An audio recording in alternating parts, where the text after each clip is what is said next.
नमस्कार दोस्तों, मेरा नाम है डॉक्टर हेमंत चतुर्वेदी। मैं director non invasive cardiology eternal hospital में कार्यरत हूँ। आज हम डिस्कस करेंगे युवाओं के बारे में और स्पेसिफिकली जो आजकल के हम देखते हैं कि कई आपने ऐसे केसेस देखे होंगे जिनके अंदर युवाओं में अचानक से जो सडन कार्डियक डेथ देखी गई है।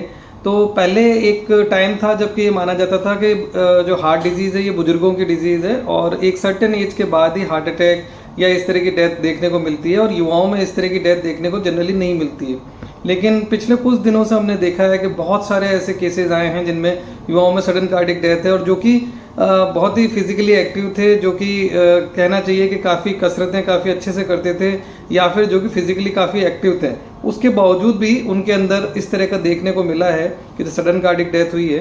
तो कहीं ना कहीं अगर हम ये कहें कि हमारी ज़िंदगी में तनाव का एक बहुत इम्पॉर्टेंट रोल है और तनाव के कारण ही हमारी जो शारीरिक स्वास्थ्य के साथ साथ मानसिक स्वास्थ्य के ऊपर बहुत ज़्यादा फर्क पड़ रहा है, तो ये कहीं कुछ गलत नहीं होगा।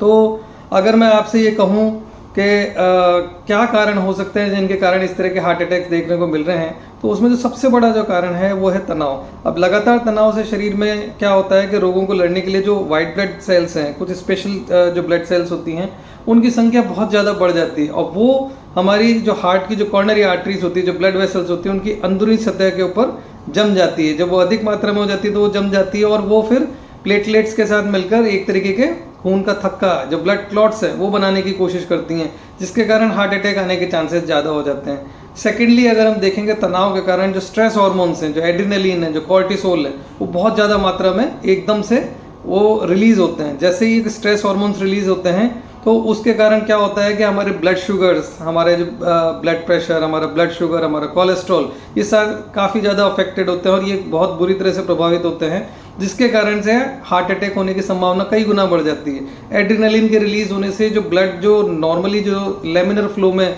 जो ब्लड वेसल्स होती हैं, जो ल्यूमन के अंदर एकदम जो स्मूथली बहता है, वो अचानक से बहुत ज़्यादा प्रेशर से, बहुत धक्के से उन दीवारों को मारता हुआ निकलता है, जिसके कारण जो ब्लड वेसल्स की दीवारों के अंदर जो छोटे छोटे प्लाक्स जो जमा हुआ होते हैं जो कोलेस्ट्रॉल के, वो अचानक से छिल जाते हैं, या मैं ये कहूँ कि वो फट जाते हैं, वो प्लाक रप्चर हो जाता है।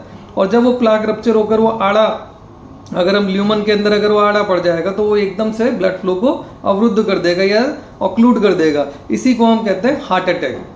तो अगर हम कुल मिला के कहें, इसके साथ साथ ही आपने देखा होगा कि युवाओं के अंदर आजकल बिंज वॉचिंग काफ़ी चलती है, सीरियल्स को, वेब सीरीज़ को लेकर। क्यों? क्योंकि सुबह से लेकर जो मेन जो उनका टाइमिंग है, जो मॉर्निंग और इवनिंग का टाइम है, वो अपने ऑफिसेज में रहते हैं। तो जो उनका मेन काम, जो फिर उसका जो एंटरटेन का जो मेन टाइम होता है वो रात का होता है, तो वो बिंज वॉचिंग करते हैं और इसके कारण वो काफ़ी, उनकी नींद बहुत अफेक्टेड होती है। जब नींद अफेक्टेड होती है तो अगेन बहुत कम नींद होने के कारण से ये एक तरह से मेटाबॉलिक सिंड्रोम क्रिएट करते हैं, जिसके अंदर ओबेसिटी, जिसके अंदर हाइपरलिपिडीमिया, जिसके अंदर डायबिटीज़, हाइपरटेंशन, ये सारी चीज़ें मिलकर आती हैं।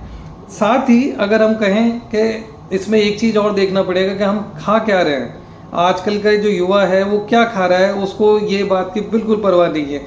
जितने भी पैक्ड फूड है, जितने भी प्रिजर्वेटिव फूड्स हैं, उनके अंदर, सब के अंदर सॉल्ट कंटेंट काफ़ी ज़्यादा होता है। क्यों? क्योंकि आपको भी ये पता है कि अगर उसके अंदर सॉल्ट ज़्यादा नहीं होगा तो बहुत जल्दी उनकी शेल्फ लाइफ कम होगी, वो बहुत जल्दी सड़ जाएंगे, ख़राब हो जाएंगे। तो उनको खास तौर पर इसी तरीके से बनाया जाता है कि उनकी शेल्फ लाइफ ज़्यादा रहे, जिससे लंबे समय तक हम उसको बेच सकें या रख सकें। तो ऐसा खाना जिसके अंदर बहुत ज़्यादा प्रिजर्वेटिव, बहुत ज़्यादा सॉल्ट होता है, वो भी अंदर जाके वाटर को रिटेन करता है, ब्लड प्रेशर बढ़ाता है और अगेन ये हमारे हार्ट के हेल्थ के लिए बिल्कुल भी अच्छा नहीं होता है। तो यहाँ पर हमें ये बात देखनी होगी कि हमें अपने जो एक पारंपरिक, जो भारतीयों का एक पारंपरिक खाना था जिसके अंदर भरपूर मसाले होते थे, जिनमें सब में एंटीऑक्सीडेंट्स होते थे, ये सारी चीज़ें हमें सोचना होगा। क्योंकि जो पश्चिम के देश हैं आज वो वापस से भारतीय खाने की तरफ वापस से जा रहे हैं और वो ये देख रहे हैं कि इन जो भारतीय खानों के जो इंग्रेडिएंट्स होते थे, जो मसाले होते थे, उनमें जो एंटीऑक्सीडेंट होते थे, जो उनके अंदर मेडिसिनल इफेक्ट्स होते थे, उससे हार्ट की हेल्थ पे बहुत अच्छा इफेक्ट आता था, हमारी बॉडी काफ़ी अच्छी रहती थी। तो जब वो लोग ये बात सोच सकते हैं तो हमें वापस से एक बार फिर से अपने आप को सोचना होगा, अपना अवलोकन करना होगा, आत्मावलोकन करना होगा कि हम किस तरीके से अपनी जो जीवन शैली है, अपनी खाद्य पद्धति है, अपनी खाद्य शैली है, इसको वापस से हम अपने भारतीय खाद्य शैली के अनुसार बना सकें।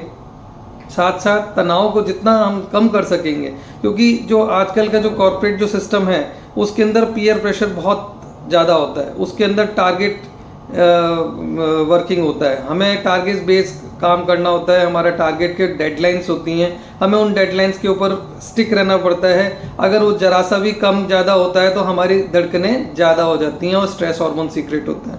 तो इन जो मानसिक तनाव है ये हमारी ज़िंदगी का एक बहुत ही बड़ा पहलू है जो कि हमारी हार्ट की हेल्थ को अफेक्ट करता है। हमें इसको कम करना चाहिए। इसको कम करने का सबसे अच्छा तरीका है हमें योगा का सहारा लेना चाहिए। हमें भारतीय खाद्य पद्धति या भारतीय शैली के खाद्य पदार्थों को वापस से अपने भोजन में अपनाना चाहिए। भरपूर नींद लेनी चाहिए। नमक जितना कम हो सके उतना से कम लेना चाहिए। हॉट बेवरेज, अल्कोहल, मादक पदार्थ द्रव्यों का इनका कम से कम सेवन करना चाहिए। और व्यायाम या एक्सरसाइज, ये जितना ज़्यादा हम व्यायाम और एक्सरसाइज का जो रेगुलर एक्सरसाइजेज हैं इनको हम करेंगे उतना हम अपने हार्ट की हेल्थ को अच्छा रख सकते हैं। यहाँ एक चीज़ मैं आपको ज़रूर कहूँगा कि आपने देखा होगा कि बहुत सारे ऐसे यंग केसेस हैं, चाहे सिद्धार्थ मल्होत्रा हो, चाहे राजू श्रीवास्तव हो, वो ये सब कहने का आता है कि साहब वो तो एक्सरसाइज ही कर रहे थे और जिम में थे और उसके बावजूद भी वो एक्सपायर हो गए। तो यहाँ पर ये चीज़ देखने की ये है कि जो एक्सरसाइज है वो भी हमें अपने एक लिमिट में करनी है और एक्सरसाइज उम्र के अनुसार होती है। जहाँ जो एक्सरसाइज होती है जो हमारी इनिशियल फेज़ के, जो लाइफ के इनिशियल फेज़ की होती है, चाहे वो 11 से 20 साल की उम्र में है, चाहे 20 से 21 से 30 साल की उम्र में है, उस समय हम अगर वेट उठाएंगे या फिर कार्डियो करेंगे या फिर स्ट्रेंथनिंग एक्सरसाइजेस करेंगे तो वो सारी चीज़ें अपनी जगह बिल्कुल सही है। लेकिन अगर हम यही चीज़ें अगर हम 35-40 की उम्र में अचानक से जाकर और अचानक से वेट उठाने लगेंगे या फिर अगर हम किसी तरह की और स्ट्रेंथनिंग एक्सरसाइजेस करने लगेंगे तो वो हमारे शरीर के लिए, हमारे हार्ट की हेल्थ के लिए अच्छा नहीं रहेगा। तो हमें अपने डॉक्टर से मिलकर, हमें अपने कार्डियोलॉजिस्ट से मिलकर ये सलाह लेना चाहिए कि किस लेवल तक की और किस स्ट्रेंथनिंग एक्सरसाइजेस, कितनी इंटेंसिटी, कितनी मॉडरेट या माइल्ड इंटेंसिटी की एक्सरसाइज हम कर सकते हैं। नमस्कार।